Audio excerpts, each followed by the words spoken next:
여러분 안녕하십니까? 김왕식입니다. 교육대 사범대를 준비하는 수험생 학부모 여러분 반갑습니다. 지난 시간까지 예상되는 문제들을 여러분들과 함께 30문제 정도 생각을 해봤습니다. 풀어가는 과정 속에서 이해가 되지 않는 부분이나 또 저에게 도움이 필요한 부분이 있다면 언제든지 김왕식 연구소에 문자나 전화를 주시기 바랍니다. 이번 시간에는 지난번에 공지한 대로 면접을 보는 과정 속에 써서는 안 될 말들 몇 가지를 살펴보도록 하겠습니다. 첫 번째는 한자 수고를 많이 쓰지 않았으면 좋겠습니다. 한자 수고를 적당하게 쓰면 괜찮지 않나 라고 생각할지 몰라도 여러분 앞에 계신 분은 교수님이시잖아요. 그러니까 가능한 한 현학적 표현, 즉 쉽게 써도 될 것을 어려운 말로 쓰지 말아라 하는 것을 여러분께 말씀드립니다. 여러분보다 훨씬 지적 능력이 뛰어난 분 앞에서 나름대로 어려운 표현을 쓴다는 것은 우스운 일 아닐까요? 예를 들면 역지사지하는 마음으로 이런 말 쓰지 마십시오. 입장을 바꾸어서 생각해 본다면 이렇게 쓰면 되지 않을까요? 어쩌다가 한 번 정도는 몰라도 두 번, 세 번 쓰면 분명히 감점 요인이 될 뿐만 아니라 교수님께 아마 불쾌감을 줄 수도 있을 것입니다.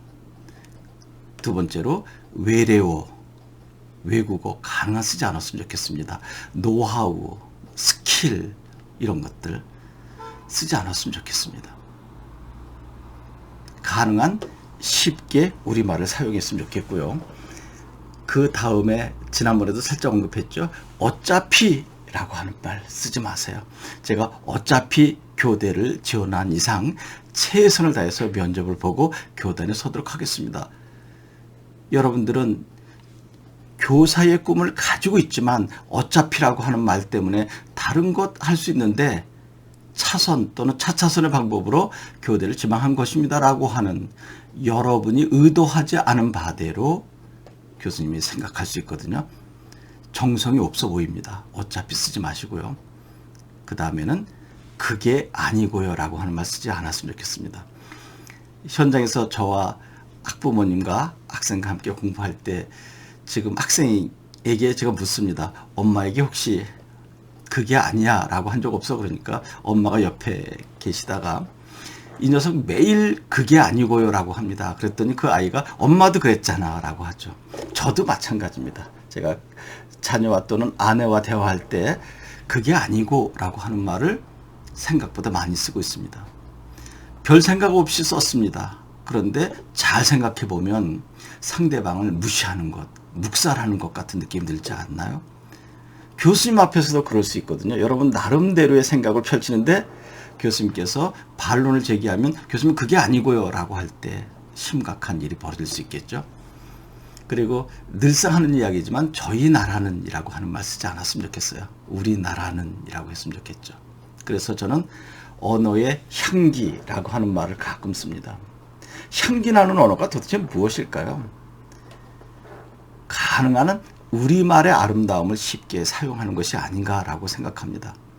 지나치게 어려운 말을 쓰지 않았으면 좋겠습니다. 저도 여러분들에게 피력한다라고 하는 말들을 몇 번 썼던 것 같은데 저의 생각을 표현한다, 나타낸다라고 하면 되지 않을까요? 지금 이야기한 부분들 만약에 여러분들 자신도 모르게 익숙하게 쓰여 있다면 고치시면 되지 않을까 하는 생각이 듭니다. 그리고 제가 여기서 강의하는 과정 속에 효과적으로 그랬더니 어떤 학생이 저에게 전하는 과정 속에 선생님 효과적이라고 하는 말이 맞아요 라고 하는데요. 3, 4년 전에는 효과적이라고 했었습니다. 간단하다, 또 이것은 무엇을 해결하는 관건이다, 이렇게 유성마 현상으로 발음을 했었거든요. 그런데 많은 사람들이 효과적, 간단, 관건 그렇게 쓰니까 그러면 복수 표준 발음으로 인정하자라고 했기 때문에 효과적, 효과적 모두 맞는 것입니다. 간단하다, 간단하다, 관건이다, 관건이다.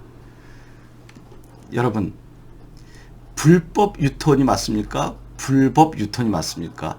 3, 4년 전에는 불법이라고 했어야 되는데 지금은 불법, 법을 어기는 거죠. 둘 다 가능합니다. 이제 그런 것들은 크게 문제가 되지 않고요. 앞에서 이야기한 어차피 저희 나라 그게 아니고 지나친 한자 수고 외래 외국어 등은 삼갔으면 좋겠다라고 하는 것입니다. 그리고 만에 하나 그런 말들이 나오게 되면 교수님 죄송합니다라고 하면 되지 않을까요? 그리고 주어진 지문을 정확하게 분석해서 이야기하는 과정 5단 구성으로 하라 그랬더니 현장에서 공부하는 학생 중에 일부는 5단 구성 너무 어려워요. 제 스타일대로 하면 안 되나요? 여러분 스타일대로 해도 됩니다. 얼마든지 가능하죠. 그런데 여러분 나름대로 방법으로 하는 이야기를 들어보면 중언부언하고 흥설수설하는 경우가 대단히 많더라고요. 한 10번 정도 반복하니까 어느 순간 자신도 모르게 5단 구성으로 하더라고요. 저는 이 문제를 이렇게 생각했습니다. 왜냐하면 이러이러한 이유가 있기 때문입니다. 물론 저보다 좋은 견해가 제기될 수도 있습니다. 그러나 그러한 문제점들은 이러이러한 방법으로 해결할 수 있습니다. 따라서 이러이러한 이유로 이것을 주장합니다. 반드시 5단 구성으로 하라는 것이 아니라 이 5단 구성을 골격으로 넘나들면서 하게 되면 나름대로 논리정연하게 이야기할 수 있지 않나 하는 생각이 듭니다. 항상 강조하는 것 있죠? 천천히 차근차근 따뜻하게. 항상 문제가 나오잖아요. 예비 교사로서라고 하는 전제가 나온다는 이야기는 여러분들이 4년 후에 교사가 될 것을 4년 당겨서 미리 교수님께서 살펴보고 싶은 거죠. 이런 것들이 바로 인성, 그리고 교사로서의 적성, 자질, 어조 속에서 다 볼 수 있는 것입니다. 질문을 통해서 볼 수도 있지만 답변하는 과정 속에서 인성, 적성 다 살펴볼 수 있거든요. 이제 다음 시간에 나름대로 여러분들이 도움이 될 만한 것을 또 방송으로 제공해 드리도록 하겠습니다. 여러분 고맙습니다.